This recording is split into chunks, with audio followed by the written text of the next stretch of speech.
the Juvenile Turf, one of my favourite races of the Breeders Cup year in, year out, and I don't think this year will be any different either. It's a wide open contest. This podcast brought to you by Iron Horse Racing Stable, top class partnerships in the US and also the UK. Shout out to Cyclonite, always with no markup from the auction price. You pay exactly what we pay. Find more out about the Iron Horse Racing guys down below in our bio or on screen right now if you've done that bit correctly. But the Juvenile Turf is a wide open contest. However, I think it is the sort of race where you can get rid of quite a few in this spot. Now, New Century currently in the UK is 5-1, 7-1 for Al Qudra, Zulu Kingdom 8-1, Amori City at 8-1, Henri Matisse at 8-1, 12-1, and bigger the rest. Again, the draw isn't quite as important in races like this as it is maybe in the Juvenile Turf Sprint regards to shorter distances, but you still wouldn't want to be too wide. Tenacious Leaders in 14, Henri Matisse, Ryan Moore on board in stall 13. Ryan is very good at overcoming a bad draw, but he's going to have to be very good in this spot. I was keen on Amori City to run well before the draw came out, and stall 12 rather put me off a touch.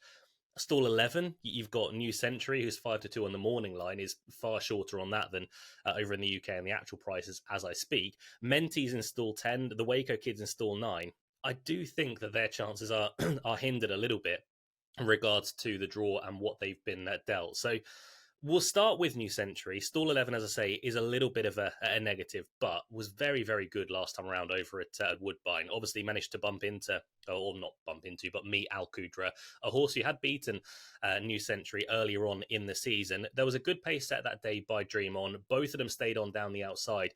Al Qudra travelled nicely throughout the race, but you watch things back, New Century did everything so much easier than Al Qudra. You would like to think that New Century is able to repeat that sort of feat, and this could be the sort of horse who really takes to things over in the US. The one thing I will say, far more galloping track over at Woodbine. That might have been a help.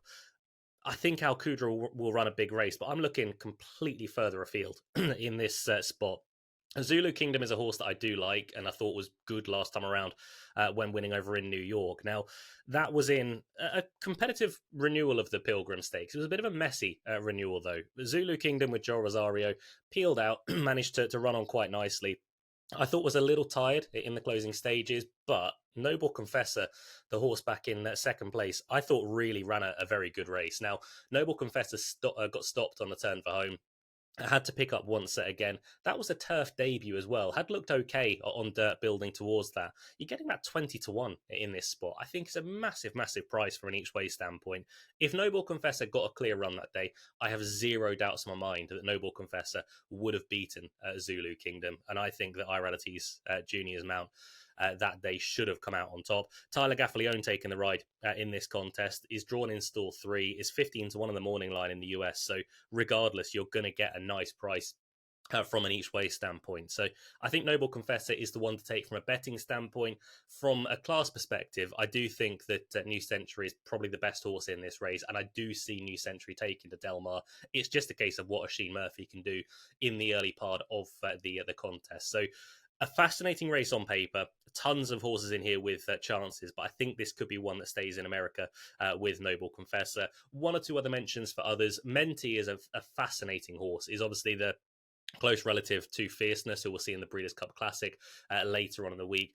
He looked like a real short runner on his first start. That was on dirt. He then went, obviously, last time around on turf, and he looked very good.